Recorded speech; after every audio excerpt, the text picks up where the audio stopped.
भारत के प्रमुख बंदरगाह आज का हमारा यह टॉपिक है। सबसे पहले हम जानेंगे कि बंदरगाह किसे कहते हैं।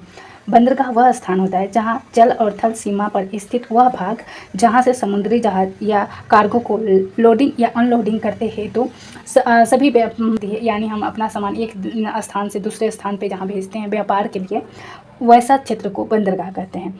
वर्तमान में 13 बड़े बंदरगाह हैं, लगभग 200 छोटे गैर और छोटे बंदरगाह हैं। बंदरगाह दो प्रकार के होते हैं, एक होता है प्राकृतिक बंदरगाह और एक होता है कृत्रिम बंदरगाह। आइए कुछ बंदरगाहों का नाम जानते हैं। जो 13 बड़े बंदरगाह हैं उनका नाम जानेंगे, उनकी स्थिति जानेंगे और वह किस राज्य या केंद्र शासित प्रदेश में है इसे भी जानेंगे। बंदरगाह का नाम यहाँ पे मैंने लिखा है, यह स्थिति दर्शाएगा कि किस एरिया में है और यह किस राज्य में है। पहला हमारा मुंबई बंदरगाह जो कि अरब सागर में है और यह मुंबई का सबसे बड़ा बंदरगाह है। नहवारोग बंदरगाह जो कि अरब सागर में है और यह मुंबई में पड़ता है। पारादीप बंदरगाह बंगाल की खाड़ी में उड़ीसा में पड़ता है। कोचिन बंदरगाह अरब सागर में पड़ता है जो कि केरल राज्य में है। विशाखापट्टनम बंगाल की खाड़ी में पड़ता है और यह आंध्र प्रदेश में है। चेन्नई बंदरगाह जो कि तमिलनाडु में पड़ता है और यह बंगाल की खाड़ी में है। एन्नौर बंदरगाह जो कि बंगाल की खाड़ी में तमिलनाडु में पड़ता है। टुटीकोरिन बंदरगाह जो कि बंगाल की खाड़ी में पड़ता है और यह तमिलनाडु में है। कंडला बंदरगाह कच्छ की खाड़ी है, गुजरात राज्य में पड़ता है। हल्दिया बंदरगाह जो है यह कोलकाता हुगली नदी में पड़ता है जो कि पश्चिम बंगाल में पड़ता है। मुर्मुगांव बंदरगाह जो कि अरब सागर में पड़ता है और यह गोवा राज्य में है। पोर्ट ब्लेयर बंदरगाह बंगाल की खाड़ी में पड़ता है और यह अंडमान निकोबार में पड़ता है। न्यू मैंगलोर बंदरगाह जो कि अरब सागर में पड़ता है और यह कर्नाटक राज्य में है। आइए इसे मैपिंग के द्वारा समझते हैं। मैंने भारत का मैप बनाया है, तटीय क्षेत्र का एरिया बनाया हुआ है और यहीं पे बंदरगाह पाए जाते हैं। यहाँ पे आप देख रहे हैं, पहला कंडला जो कि कच्छ के एरिया में है, गुजरात में। मुंबई के क्षेत्र में है। और जवाहरलाल नेहरू बंदरगाह या मुर्मुगांव, न्यू मैंगलोर, कोचिन जो कि मैंने सभी अभी पढ़ाया हुआ है, यही सारे यहाँ पे हैं। ये डिटेल में इसके बारे में जानते हैं। कांडला बंदरगाह के बारे में सबसे पहले हम जानेंगे। जो हमारा कांडला बंदरगाह है यह गुजरात के कच्छ की खाड़ी के तट पर स्थित एक ज्वारीय बंदरगाह है। इसका नाम बदल दिया गया है अभी 4 अक्टूबर 2017 को केंद्रीय मंत्रिमंडल द्वारा कांडला बंदरगाह का नाम परिवर्तन करके दीनदयाल बंदरगाह कर दिया गया। उसके बाद हम जानेंगे मुंबई बंदरगाह के बारे में। यह भारत का सबसे बड़ा वर्षा पर्याप्त खुला रहने वाला प्राकृतिक बंदरगाह है जो कि सॉल्सेट द्वीप पर स्थित है।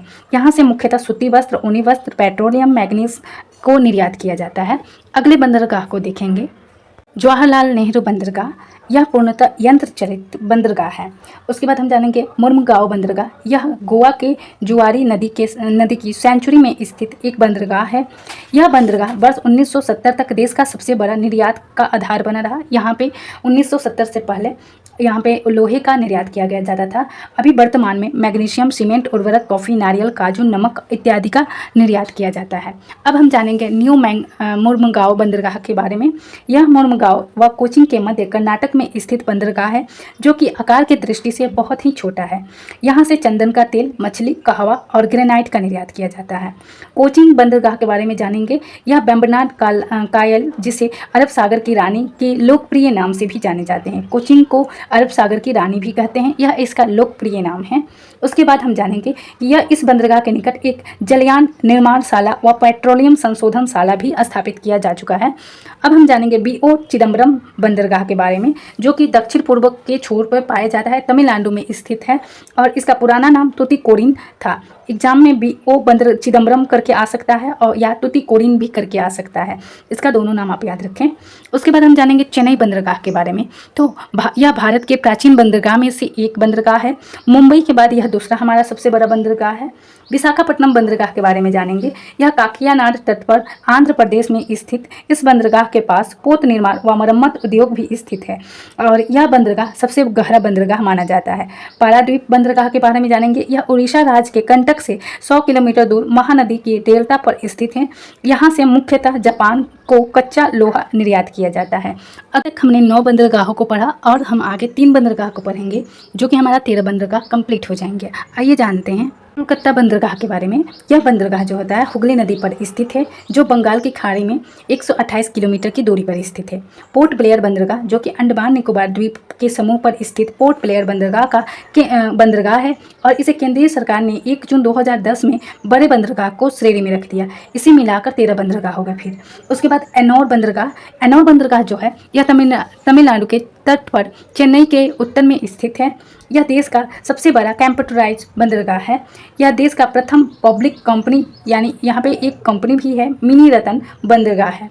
यह देश का प्रथम निजी क्षेत्र में स्थापित होने वाला भी बंदरगाह है। यह एनोर बंदरगाह इंपॉर्टेंट हो जाता है क्योंकि पहला हमारे देश का कंप्यूटराइज है और यह क्या है कि पब्लिक लिमिटेड एक कंपनी है, वहाँ पे ये भी हो सकता है, इससे भी क्वेश्चन बन सकते हैं एग्जाम में। और 21 फरवरी 2014 का इसका नाम भी स्वतंत्रता सेनानी एक थे जिन्हें अभी आधुनिक तमिलनाडु का निर्माता माना जाता है के कामराज, उनके नाम पे इससे चेंज कर दिया गया इसका नाम। तो इसका नाम हो गया कामराज पोर्ट लिमिटेड, अब इसका नाम पड़ गया। यानी आप बोल सकते हैं एनोरा बंदरगाह को कामराज पोर्ट लिमिटेड करके भी आ सकता है एग्जाम में, या पूछ सकता है कि एनोरा बंदरगाह का आधुनिक नाम किस स्वतंत्रता सेनानी के नाम पे रखा गया है। करती हूँ कि यह वीडियो आप सबको बहुत ही अच्छा लगा होगा। अच्छा लगे तो कमेंट करें, लाइक करें, शेयर करें और हमें अपना विचार अवश्य बताएं। आप अगला टॉपिक कौन सा चाहते हैं यह भी कमेंट में बता सकते हैं। Thank you for watching my video.